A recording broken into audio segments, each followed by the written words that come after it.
দুই সাবজেক্টে ফেল করছে। আলহামদুলিল্লাহ, আমার মেয়ে মাত্র 2 সাবজেক্টে। মার থেকে মাসির দরদ বেশি, কথাটা আই থিঙ্ক আজকে আমি প্রমাণ পেয়ে গেছি। এবার এসএসসি পরীক্ষায় 2 সাবজেক্টে ফেল করে গর্বের সাথে বলছেন টিকটকার সানজিদা।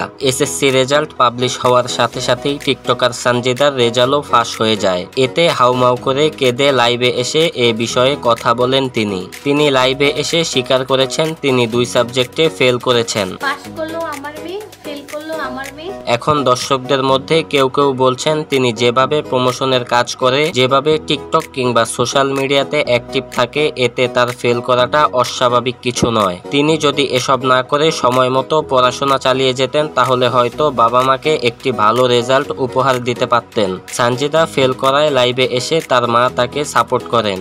2 সাবজেক্টে ফেল করছে। আলহামদুলিল্লাহ, আমার মেয়ে মাত্র 2 সাবজেক্টে। এতে দর্শকরা আরো বেশি ক্ষুব্ধ হয়। কেউ কেউ তো বলছেন মেয়ে যেহেতু ইনকাম করে সেহেতু পড়াশোনা করে আর কি হবে, এর কারণেই হয়তো তার মা তাকে কিছু বলছেন না। তার কোনো পরিচিত ব্যক্তি এই রেজাল্ট অনলাইনে ফাঁস করে দিয়েছে, যা দেখে বেশ মন খারাপ করেছেন তিনি।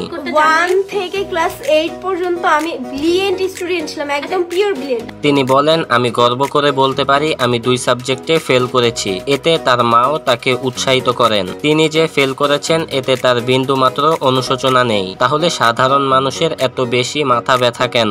আর যে তার এই রেজাল্ট ফাঁস করেছে তাকেও দেখে নেয়ার হুঁশিয়ারি দিয়েছেন, তাকেও আইনের আওতায় আনার কথা বলা হয়েছে। তার এই ফেল করা নিয়ে অনেক আলোচনা সমালোচনা হচ্ছে নেট দুনিয়ায়, কারণ দর্শক মনে করেন একজন ফেল করা শিক্ষার্থীর এমনভাবে সাজুগুজু করে লাইভে আসাটা ঠিক হয়নি এবং গর্বের সাথে নিজের ফেল স্বীকার করাটাও ঠিক হয়নি। এতে তিনি বেশ কটাক্ষের শিকার হয়েছেন। তো বন্ধুরা, সানজিদার ভিডিও আপনাদের কাছে কেমন লাগে এবং সানজিদার ফেল করা নিয়ে আপনার মতামত কি সেটিও কমেন্ট বক্সে জানিয়ে দিন।